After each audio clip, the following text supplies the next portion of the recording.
మున్నేరు ఈ పేరు చెబితేనే ఇప్పుడు వణుకొచ్చేస్తోంది. మున్నేరు ఉగ్రరూపం కళ్ళెదుట కనిపిస్తూనే ఉంది. ఖమ్మం దుఃఖదాయినిగా మారి పరిసర ప్రాంత ప్రజలు ఈ జన్మలో కోలుకోలేని పరిస్థితి సృష్టించింది. ఇల్లు, పొలం, రోడ్డు, బ్రిడ్జ్ ఒకటేమిటి అన్ని నామరూపాలు లేకుండా పోయాయి. మున్నేరు వరద సృష్టించిన నష్టమేంటి? మున్నేరు కథేంటి? ఎక్కడ పుడుతుంది, ఎటు వెళ్తుంది? ఏబిన్ స్పాట్లైట్ లో చూద్దాం.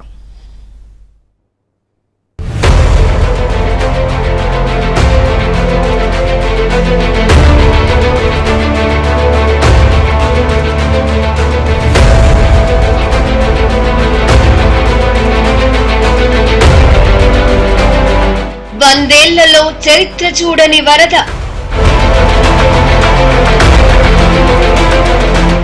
ఇంకా అదుపులోకి రాని మున్నేరు ఉగ్రరూపం.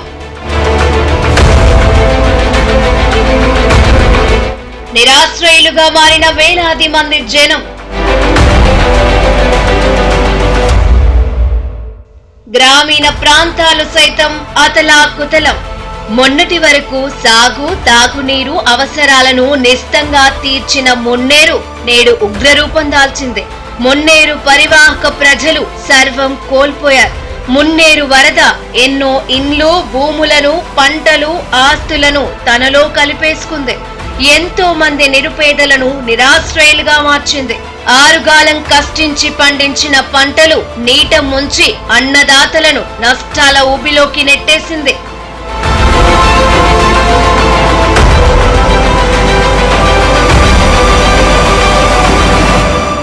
మున్నేరు ఉగ్రరూపాన్ని 100 సంవత్సరాలలో మునుపెన్నడూ చూడలేదని, ఇప్పుడే ఇంత ప్రమాదాన్ని చూశామని ఖమ్మం, పాలేరు, మధిర నియోజకవర్గ ప్రజలు, రైతులు ఆందోళన వ్యక్తం చేస్తున్నారు.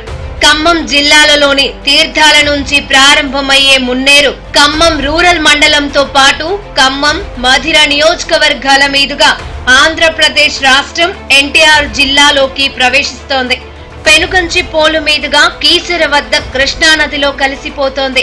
ఆకేరు, వైరా నదులు మున్నేరుకు ప్రధాన ఉపనదులు.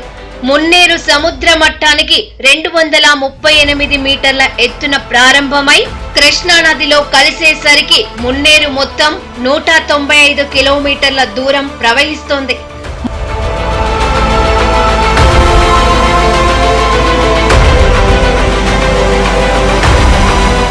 మున్నేరు పరివాహక ప్రాంత వైశాల్యం 10,490 చదరపు కిలోమీటర్లు. మున్నేరు ఖమ్మం పట్టణపు శివార్లలోని దానవాయిగూడెం నుండి ప్రవహిస్తోంది. ఖమ్మం పట్టణ ప్రజలకు మంచినీటి సరఫరా మున్నేరు నది నుండి జరుగుతోంది. పూర్వపు ఖమ్మం జిల్లా, ప్రస్తుత మహబూబాబాద్ జిల్లాలోని కార్ల మండలం ముల్కనూరు గ్రామం వద్ద మున్నేటిపైన మున్నేరు ప్రాజెక్టును నిర్మించాలని ప్రతిపాదించారు. ఖమ్మం జిల్లాలో మున్నేరుకి ఇరువైపులా ఖమ్మం రూరల్ మండలంలోని తీర్థాల, పోలిశెట్టిగూడెం, జాన్బాద్ తండా, రామన్నపేట, కామంచికల్, దానవాయిగూడెం, దారేడు, పోలేపల్లి, గుదిమల్ల, ఖమ్మం నియోజకవర్గంలోని ప్రకాష్ నగర్, ఖమ్మం అర్బన్, మధిర నియోజకవర్గంలోని ముదిగొండ మండలంలో పండరేగుపల్లి, గంధసిరి, పెద్ద మండవ, చింతకాని మండలం, గాంధీనగర్ మీదుగా మున్నేరు ఇరువైపులా ప్రవహిస్తోంది.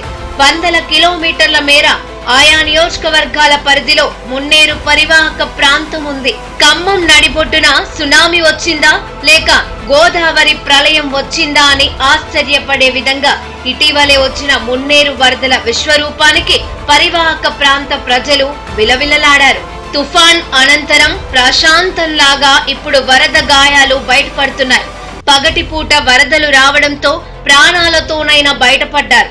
అదే వైనాడ్ తరహాలో అర్ధరాత్రి వచ్చి ఉంటే పరిస్థితి ఏమిటన్న ఆందోళన సైతం వ్యక్తమవుతోంది. చరిత్రలో ఇంత ప్రళయం ఎన్నడూ జరగలేదు. మున్నేరుకు ఆకేరు, బగ్గేరు తోడు కావడంతో ఈసారి జల ప్రళయం సృష్టించినట్లయింది.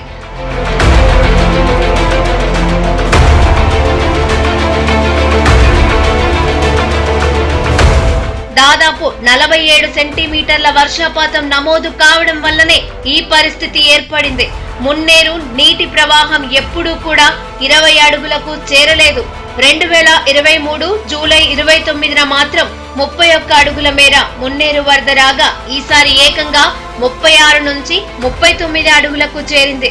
జిల్లాలో ఎప్పుడో 85 ఏళ్ల క్రితం 35 అడుగుల మేర నీటి మట్టం నమోదు కాగా మళ్లీ ఇప్పుడు ఆ స్థాయికి వచ్చింది. ఈసారి 36 అడుగులకు చేరింది.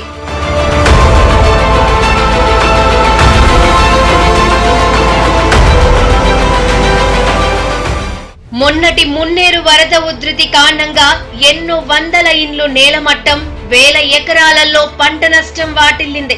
ఊహించని వరదలు ఒక్కసారిగా ముంచెత్తడంతో మున్నేరుకు ఇరువైపులా గ్రామాలలోకి వరద నీరు పోటెత్తి ముంచేసింది. వరద ఉధృతికి ఇండ్లలో ఉన్న లక్షల విలువ చేసే సామానులు సైతం కొట్టుకుపోయి ప్రజలను కట్టుబట్టలతో రోడ్డుపై నిలబెట్టింది. వందల ఎకరాలలో పంటలు నష్టపోగా పంట చేలలో ఇసుక మేటలతో దిబ్బలు వేసి పూర్తి స్థాయిలో రైతులు నష్టపోయారు. రైతులు ఆరుగాలం కష్టించి సాగు చేసిన వరి, మిర్చి, పత్తి, పెసర, మొక్కజొన్న పంటలు పూర్తిగా దెబ్బతిన్నాయి.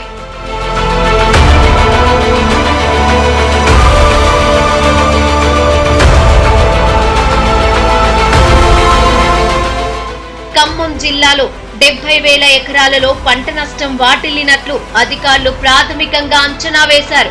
పూర్తి స్థాయిలో వ్యవసాయ అధికారులు పంటలను పరిశీలిస్తున్నారు. జిల్లాలో 21 మండలాలలో 15,055 ఇండ్లు దెబ్బతిన్నాయని, దీనికి సంబంధించిన ఒక నివేదిక ప్రభుత్వానికి అందజేశారు. కనీ విని ఎరుగని రీతిలో వరదలు రావడం ఇదే మొదటిసారిగా చూస్తున్నామని స్థానిక ప్రజలు చెబుతున్నారు.